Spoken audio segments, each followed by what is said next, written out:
Hello. We are going to talk about the Beatles tonight. And as always, let me know if you're part of the replay crew or joining where you're coming from. And we're going to talk through some questions and chat after a bit of talk about the Beatles. So it's not every day that the Beatles release a new song. In fact, it's not every year or decade these days. But they just released their latest and they say the last single, which makes sense, which is called Now and Then, and it's really good. So this is what the artwork looks like, and if you followed the Beatles, you know it's going to be a good one. So we're going to talk through not only this song but also the evolution, the bookends of the Beatles from their first single, "Love Me Do," 60 plus years before this last single, and look at how they evolved in the meantime. And hey, Jack, it's cool to see you on. And Dave, very cool. Geekomania Evolution for sure. So we're gonna look at a comparison of, like I say, 1962 versus 2023, and see what was kind of the difference between these two songs. What happened in the meantime, and the thumbnail I just have to address for this video. If you noticed it, it's a play on the classic Evolution. And it isn't to say that the arrow goes down as if this is a criticism of the song, because Now and Then is actually a really, really good song. This is actually just showing how, the classic artwork where ape turns into man and they're standing. But if you notice, and this song is definitely an exhibition of this, this is John playing guitar, this is Paul playing piano. Over time, the Beatles did tend to gravitate towards the piano. Though, many of us are guitar enthusiasts here, so that's not a comment on the guitar, but I do think the piano is potentially especially conducive to composition because of the way that you can play extended chords and all of that good stuff. But we're going to look at this song mostly through the lens of guitar. We might pull out the piano a little bit. Both songs, Love Me Do and Now and Then, to see the harmonic structure and the harmonic nuance that is introduced 60 plus years on. So let's look at the song. Let me just pull this up here. And whether you love the Beatles or not, you probably know a lot of their songs. So just because they're fairly ubiquitous, and "Love Me Do" is a classic. It's actually one of those songs where you kind of think they were lucky that the competition was relatively thin back in the day, because the song is super basic. So it's really just based on the 145. And we're not going to spend a whole lot of time on this song because there's not, frankly, that much to digest or dissect. We're going to get to Now and Then here in a moment. But this song is in the key of G Ionian. In other words, fancy name of saying the key of G major. And it's mostly just kind of going back and forth between this one chord, the G major chord, and it goes to C major, back and forth between basically a 1 and a 4. So it's, love me do, you know I love you, I'll always be true, so please love me do. So it's just really, it's 145. That's part of the charm, is that it just has that folksy simplicity. We do break into some new harmonic territory in the bridge when we get to that 5. A someone to love, someone like you. Actually, this should, both of these should say 1. A someone to love. And then it gets back into the verse section and just kind of goes back and forth. So that is the Beatles' introduction to the world in terms of what people know of as their first song, their first big hit. And it has kind of a nice, upbeat sound because it's in that key of G. It lands on G major chord. G major is harmonically a little more stable or upbeat. And so we have this this nice movement. Okay, now that is in pretty stark contrast to Now and Then, which is their most recent song, which, you know, after the exuberance and buoyance of youth, you know, which is often, you know, in a major key, this after years of the world experiences, this song that we're going to look at is a little more mellow. And that is because Now and Then is in, even though this artwork is colorful, this video, I believe, was directed by Peter Jackson, who did the Get Back documentary. Even though this is more colorful, bright, you've got some nice bright lights in here, it's actually a lot darker in terms of the vibe and the chord progression.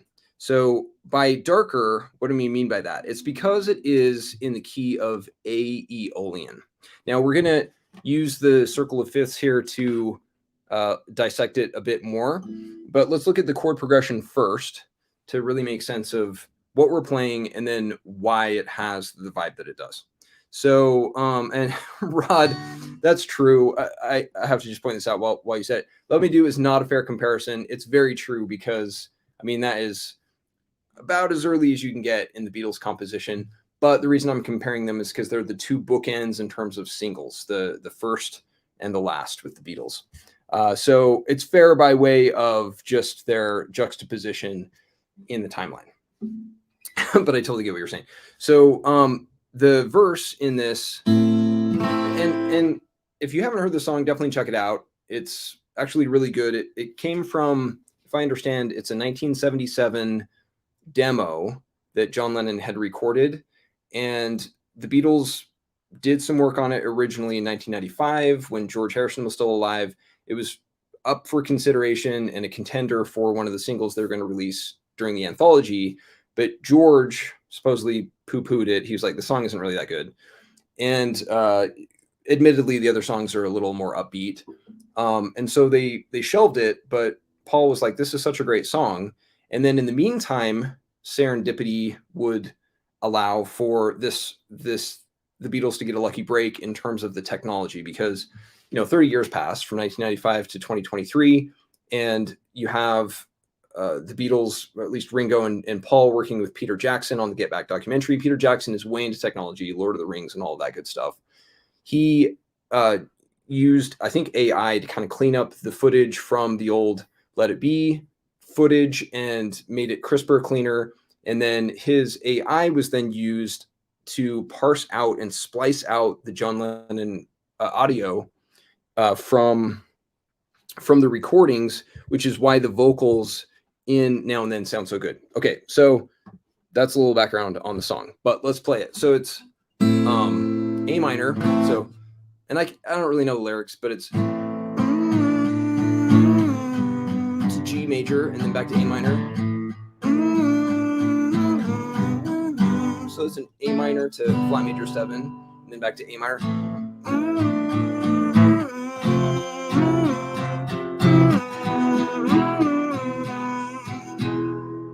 And then it goes to this cool A. I actually didn't like this chord at first, but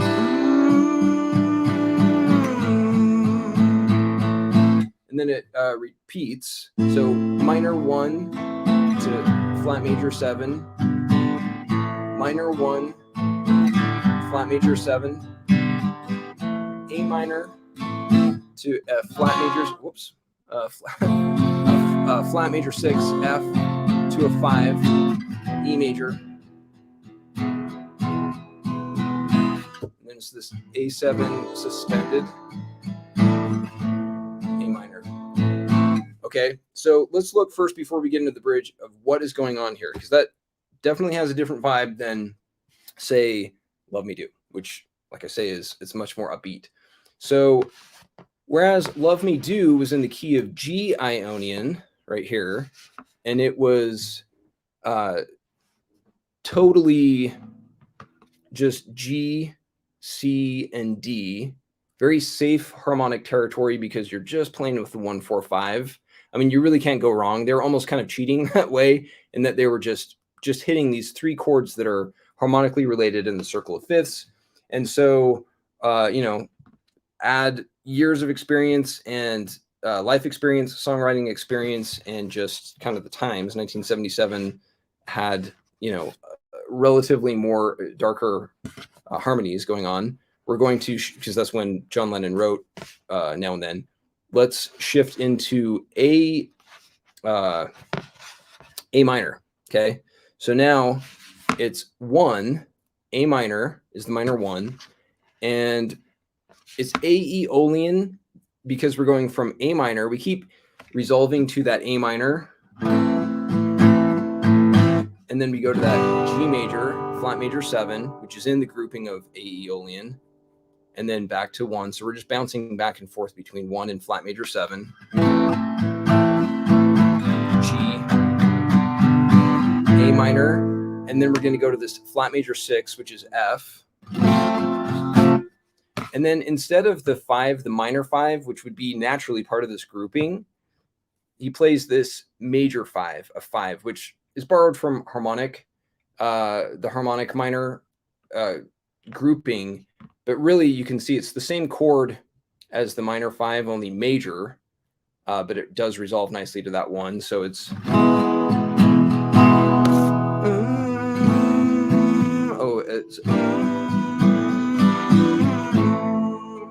So just in summary, 1 flat 7, 1 flat 7, 1 flat 6, 5, 1. But we're resolving back to that very sonorous, pleasing minor 1, which is dead center in Aeolian right there. So that's the first verse section, and it's kind of the main vibe of the song. But it does get into this bridge section, or I guess you would call it the chorus section, because they're singing Now and Then. And so this is what that looks like. It is now and then. So G, I love you, or I miss you, whatever the lyrics are. Oh, now and then, I want you to be there for me.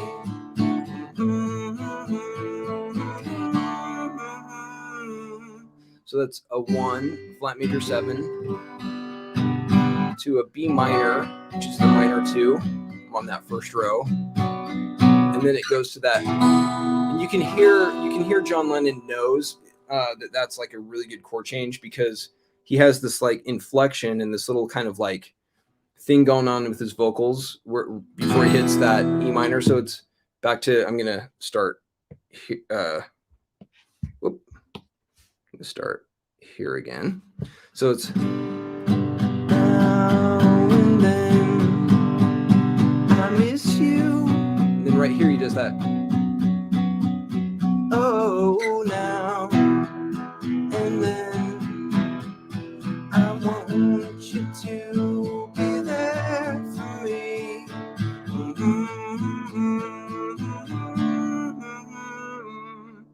So that's the chorus. Very pretty, and it is a little more upbeat because it's kind of going to that G, which is kind of the anchor point. We're still in Aeolian or A minor, but it's lifting a little bit, and he's like, every now and then I miss you, I love you, and so it's kind of interlude maybe tends to do that a bit, but in songs in general, not always. Sometimes if you get a good interlude and a good bridge in a song, that can kind of like make or break a song, because it's almost like the weakest link in the chain of a song progression in terms of sections. And so it's like when you're writing a song, you're looking for that variety, that change and that repetition and ultimate variety in an interlude or in a bridge.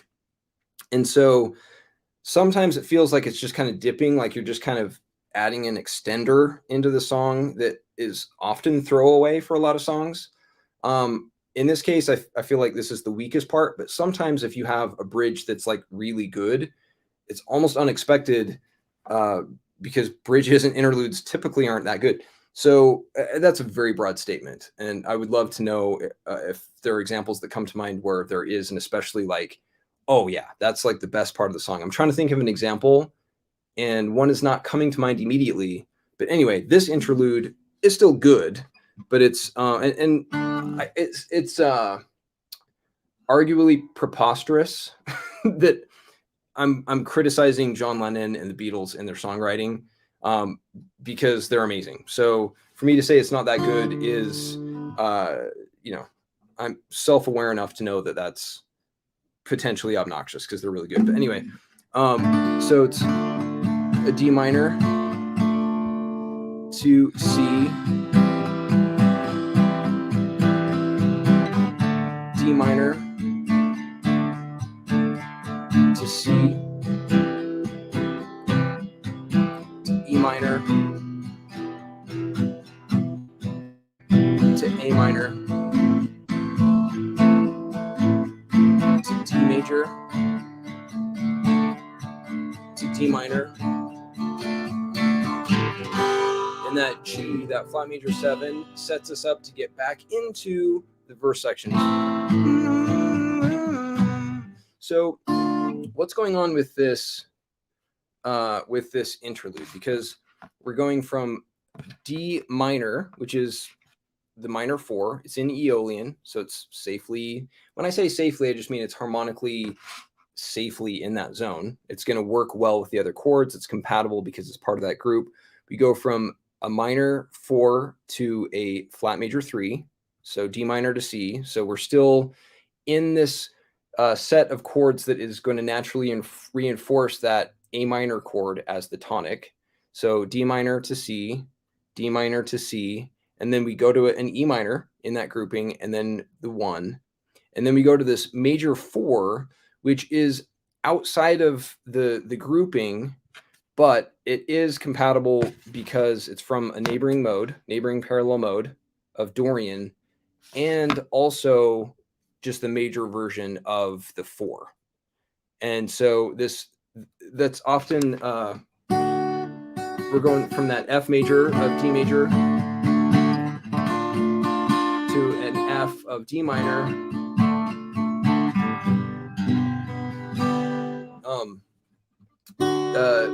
a major chord to a minor chord, and in this case a major 4 to a minor 4 is not an uncommon technique to transition into bringing us back to a tonic in this section. So as much as I bagged on it, I'm going to play the interlude one more time because it is good. So I'm playing, let me go back to this.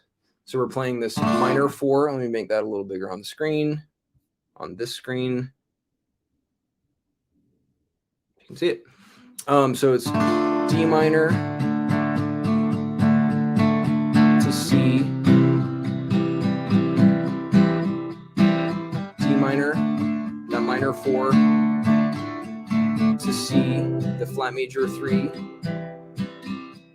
to E minor, minor 5, to minor 1,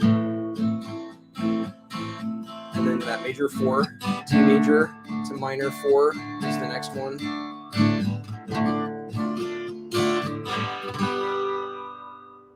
And then the outro, and then after that, it does bring us back into the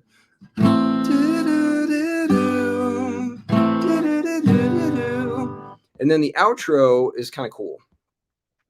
If you've heard this song, it's a really, and I'm guessing, I could be wrong, but my guess is that it was a Paul McCartney thing to do this section. This is actually really ties it all together really well at the end. So what is going on here is we go to that flat major 7 G to E minor or E major 5, and then we come back to that 1. So it's like we could just stop right there because it's the tonic and we've made our way back home. But then I'm attributing this to Paul maybe incorrectly, but he's gonna run around the bases again. If this was a baseball game, he's gonna run through and then do a really quick run through again. So it's let me just start here again so we have our bearings. So it's see 1, 2, 3, 4, 1, 2, 3, 4, 1, 2, 3, 4, 1, 2, 3, 4.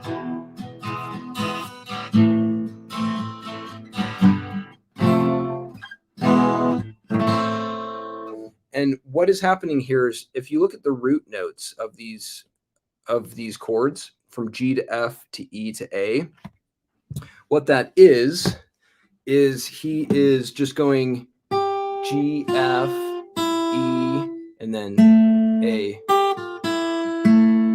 which in the key, we're going from a flat major 6 to flat major 7 to a flat major 6 to a 5 to a 1. So it's 7, 6, 5, 1. So 7, 6, 5, 1. We're descending through those chords and the roots of those chords. So and then that. So if John Lennon had stuck with the minor 5, especially for those dominant chords that bring it back to the 1, if he had stayed with the minor 5 instead of the major 5, as Aeolian would dictate, in air quotes, that it would have been less resolute. This major 5, borrowing the major 5 from over here, does give it more of a tense, dramatic sound. So, for example, if we go back to this verse, and I'm going to substitute a minor 5, or in other words, an E minor for this major E, and you'll hear the difference. So I'm going to play it the way it's supposed to sound first with an E major, and then I'm going to substitute that major 5 with minor 5, and you'll hear the difference. So the correct way is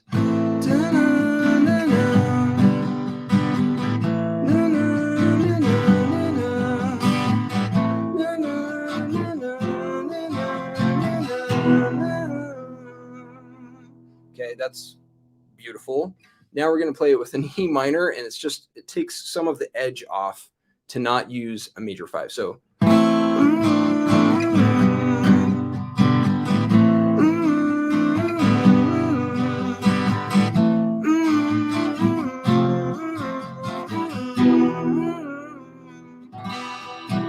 it's because we want to hear that G major, which is the leading tone to A. So it's just a half step below A. And that's why that major 5, E major, naturally comes to a stronger resolution to A minor than an E minor would, because E minor has a G.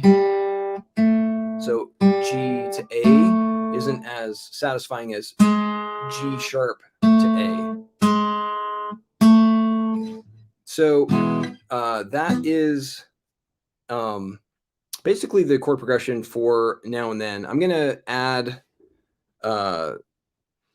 these to the library so that you can play it at your own pace. But here's a look at the chord progressions to summarize what chords are used and why they're used in this song, in Now and Then.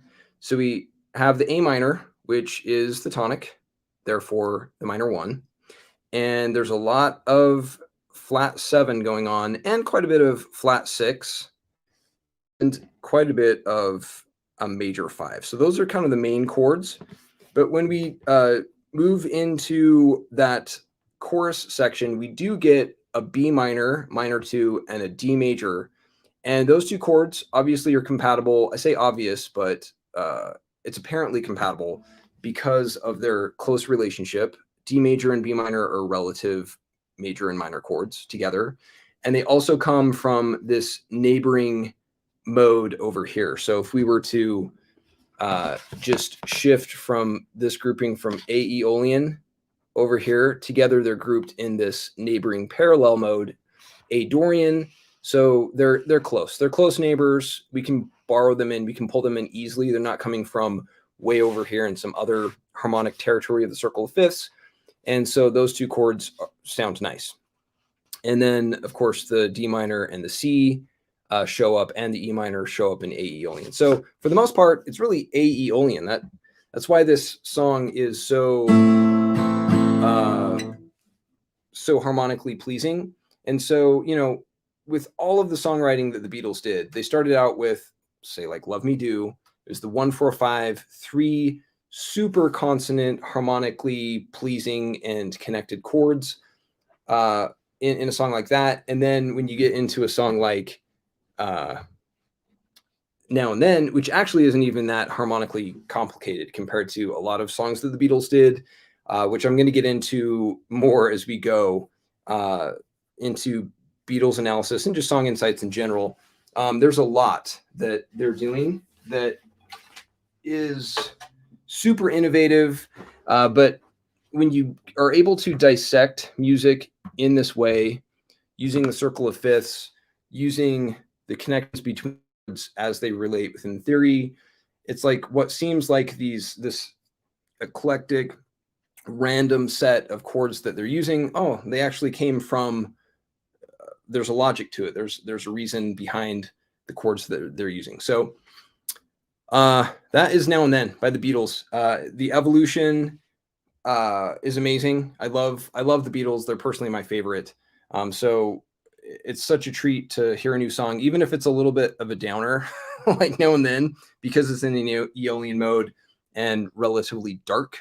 It is fun to hear because they're the best of the best, in my opinion. So anyway, I'm going to jump into the comments and let's geek out. All right, so yes, Jack, we are the music geeks, the geeks of music. Geekomania Evolution for sure. And that's the thing about the Beatles too, is they, and I say this at different times, but they were total geeks, obviously.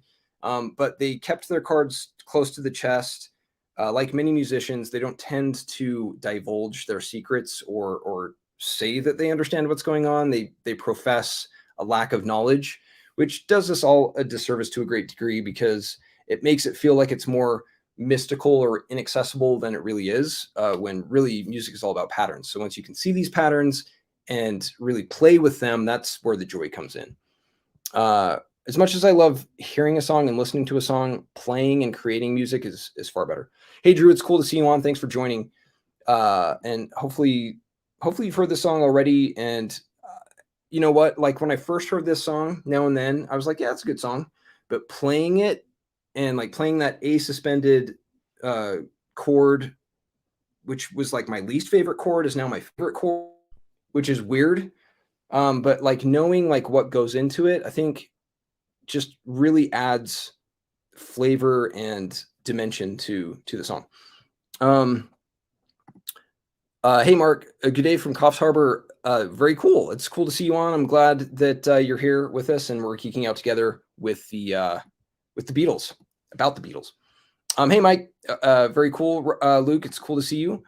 And so, all right, Rod, this is a good question. What other songs are in A minor? Or what other Beatles songs are in A minor? I don't know. That's a good question. I'm going to have to look. Like, when I first was getting into just trying to understand music, not even really with music theory in mind, I took inventory of the Beatles songs chronologically. So not just alphabetically like a lot of the songbooks do, but trying to wrap my arms around how they progressed, what their evolution was in terms of songwriting, composition, harmonic complexity, and sophistication over time. And I knew nothing about anything as it relates to music, other than I could hear it. I loved it. It was fun, and I wanted to create it myself. So that actually was what, for me personally, spawned this whole journey into music, was trying to understand how they did what they did, the Beatles in particular, and songs in general, but the Beatles specifically were the impetus for me. And so I took inventory of at least the songs chronologically, song titles, and then got into music theory and had kind of shelved that idea, but now returning to song analyses of the Beatles is something that I'm planning after the course is out. By the way, lesson 16 is making its way. So I'll be talking more about lesson 16 as it gets closer to being published. But honestly, it's my favorite one by far. Like I think it's going to be the coolest lesson. And part 5 is the first lesson of part 5. Part 5 improvisation in the course is like, whoa, it's going to be a lot of fun. So anyway, once the course is out, I have a number of mini series or mini series of courses or content in the library that I'm going to do. And one of them is Beatles analyses. And so in that process, I'm sure I'm going to be, well, I know I'm going to be identifying that specific answer, Rod. That's a long answer to a short question. And maybe someone else has answered it in the meantime. But if you know of any other Beatles songs in A minor, that would be interesting to hear. And, in Baby You're a Rich Man, John Lennon sings the lyric tuned to a natural E. Tuned to a natural E. And I've wanted to see okay, is that true? Like how many of John's songs gravitate towards E? I don't know if that was actually self-referential, autobiographical, lyrically, or if that had any meaning at all.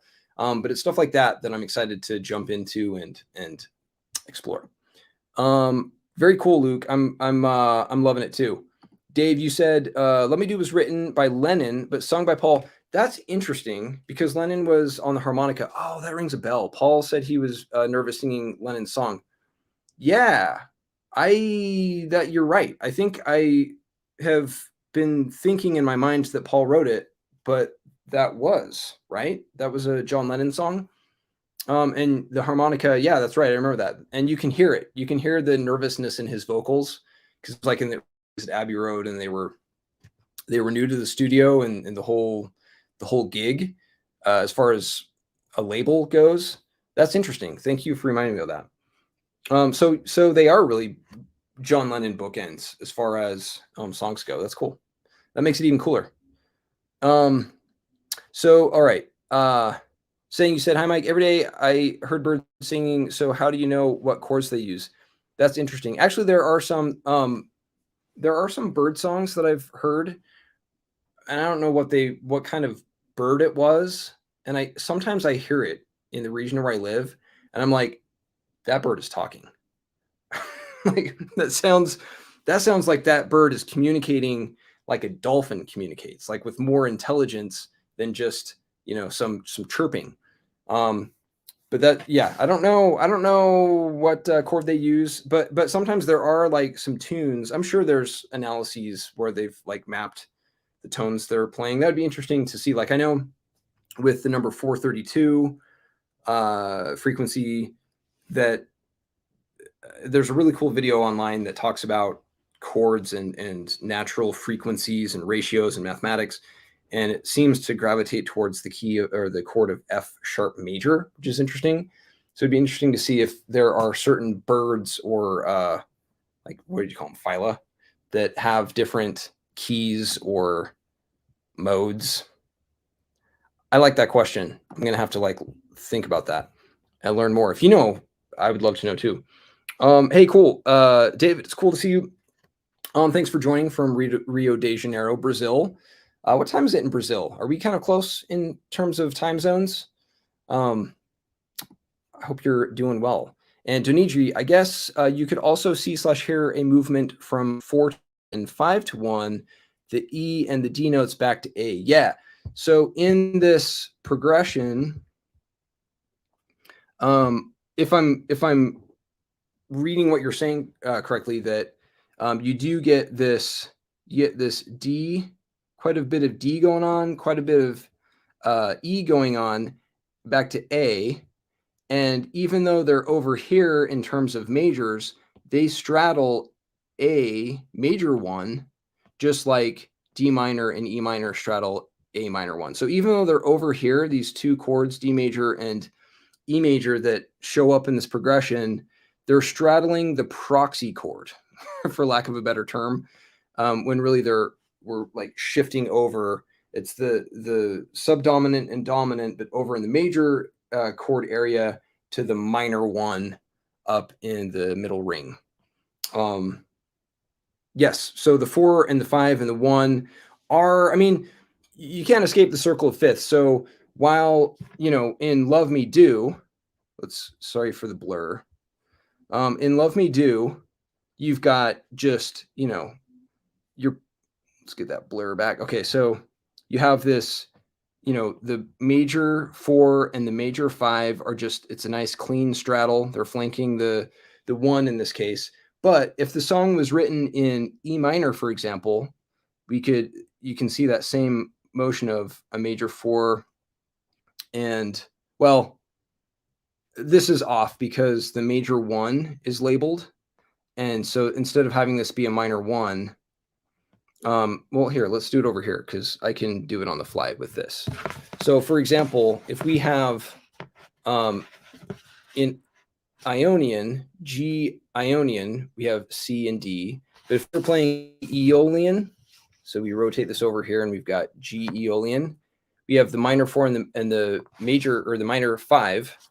That C and that D that were straddling 1 in Ionian are now shifted over from the minor 1 over here, if that makes sense. So you can see even just from that shift that from Love Me Do being very straightforward, very like it's just in this key, to now we're getting over to Aeolian, but we're borrowing chords from over here. That is a definite evolution in the songwriting compositional process with an inherent understanding of the circle of fifths, relationships between keys and modes. Denise, you're totally right. Max Rider, hey, it's cool to see you on. Thank you for joining. So the Beatles left guitar-based music in 1966 to make highly produced studio albums, which is like my favorite era of the Beatles. Actually, Rubber Soul, which is, I guess, 1965, is my favorite. But like as they got into Revolver and all the studio stuff, I absolutely love it. Then Jimi Hendrix arrived in late 66 and changed the importance of the guitar. I think the Beatles regret leaving the guitar. That's interesting. Yeah, they definitely, like if you hear songs from the era, there are, or well, if you know the song, sometimes the songs are relatively obscure. But like in reading Many Years From Now, which is a biography by Barry Miles, who knew Paul McCartney back in the day in those years. It's a biography of Paul McCartney, and Paul mentions songs at the time that influenced or were an inspiration for some of his compositions, like Good Day Sunshine. You can hear, like, he mentions some song and you're like, oh, you listen to that song and you're like, oh, that was almost not like a ripoff because the Beatles were amazing, but definitely derivative of some of the songs at the time. And so I can see how, to your point, they're like, hey, let's evolve with the times, with what people are drawn to, because the Beatles were very competitive and always wanted to have like that number 1. So that's interesting. So yeah, the guitar is, I mean, their early stuff was like so energetic, and you can hear it even, there's a heavy piano in Now and Then. It's like, whoa, kind of heavy compared to, the Love Me Do, which is guitar based. So there's something to maybe the guitar being conducive to maybe some more upbeat songs. Is that a fair assessment, or is that not necessarily the case? Hey, Surfer Boy, hey, from Boston, Beatles broke up 50 years ago. How could they put out a new song? That's a great question. I talked about it a little bit earlier on with basically it's a composite compilation of tracks over the years. John Lennon recorded the demo in 1977, 1995. George, Paul, and Ringo added some stuff, slated for anthology at the time, but decided to not release the song. And so in 2022, Ringo and Paul got together with Peter Jackson's new AI parsed John vocal, and it's cleaner vocal, and they kept John's vocals, they kept some of George's guitar work, added their own layers on top, and therefore it's a Beatles recording, but of course not concurrently at the same time in the studio. Actually, I think the reason the Beatles broke up is that they couldn't catch up to how guitar music became important. That's interesting. Yeah, I mean, they actually just read an article about, I don't know if this is true, but Patty Boyd, who was married to George Harrison, and then ended up being wooed by Eric Clapton, who was a good friend of George Harrison, He wrote Layla, Eric Clapton did, to kind of say I love you and I'm pining for your love. And so supposedly there was this, like, George knew that Eric loved her, and so George invited Eric over, and it was this small group of people at George's house, and he just had two electric guitars set up almost for like a duel to like win her heart or something. I don't know. And so they kind of went back and forth playing guitar solos, and I guess George, and this is according to Patty Boyd, that George knew that he couldn't best Eric on guitar, and so he just made sure that he drank tea and gave Eric Clapton some wine to kind of loosen him up and kind of tip the scales. But yeah, there's definitely, I mean, you get Led Zeppelin and all these bands that was just super, super guitar centric and really, really good. Jimi Hendrix, like you say. So the Beatles, John Lennon once said John was not the greatest guitar player, but if you got a guitar in his hands, he could make it rock and roll, which is totally true. Like, they had the songwriting chops more than the technical chops, even though they were technically amazing. Like, All My Loving guitar rhythm is amazing. Like, they're really good, but as far as like compared to guitar bands from the 70s, yeah, they were different. Hey, David Gonzalez, very cool. I'm glad you're on. Thank you for joining. And Donidri, you said the ASUS, for example. Yeah, so, I see what you're saying. So on the ASUS, camera's not working. So the ASUS does have, let's go to this camera. So you have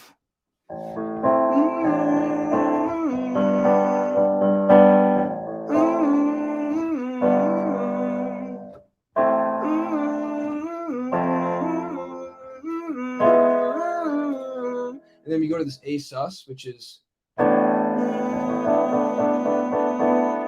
so that B and that D are wanting to come to that minor, and you have also the D and the E. Yeah. That want to, they're harmonically related to A. A wants to be where E flat is.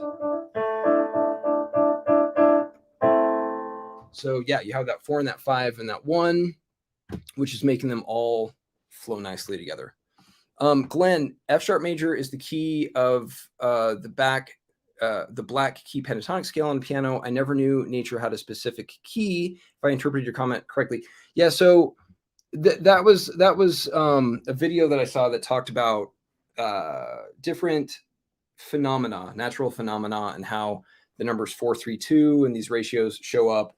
And when these people mapped the frequencies of these ratios, they all gravitated towards this F sharp and different octaves, F sharp major. And you're right, those are the inverse, if you will, of the major chord. So you have then you have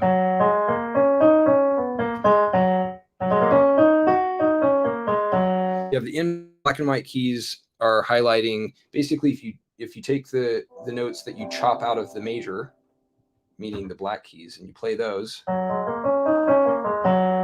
that's the F sharp major pentatonic. Or you can also play the E flat minor pentatonic scale. Music is beautiful. It's all patterns and they all play nicely together. Cool, Server Boy. I'm glad that it hopefully makes sense in what we're talking about here. So yeah, the Beatles are awesome. It's bittersweet to hear the last song of the Beatles, but I'm sure even after many years from now, there will be more songs, especially with this AI where, and you can see like online, like where they splice out. I was listening to like Abbey Road where it's just Paul's parts or just the vocal parts. It's pretty cool to dissect the songs in such a way using technology. I think it's especially cool to dissect the songs using music theory, embracing our humanity and our ability to understand patterns to not only understand how others wrote songs, but to use this to inspire our own creations in the art of songwriting, because that's really ultimately what it's about. So that is what I had for tonight. Thank you for joining, and more updates on lesson 16 as it gets closer to release, and we will be talking very soon. I hope you have a good one, and I'll see you on the flip side. Bye.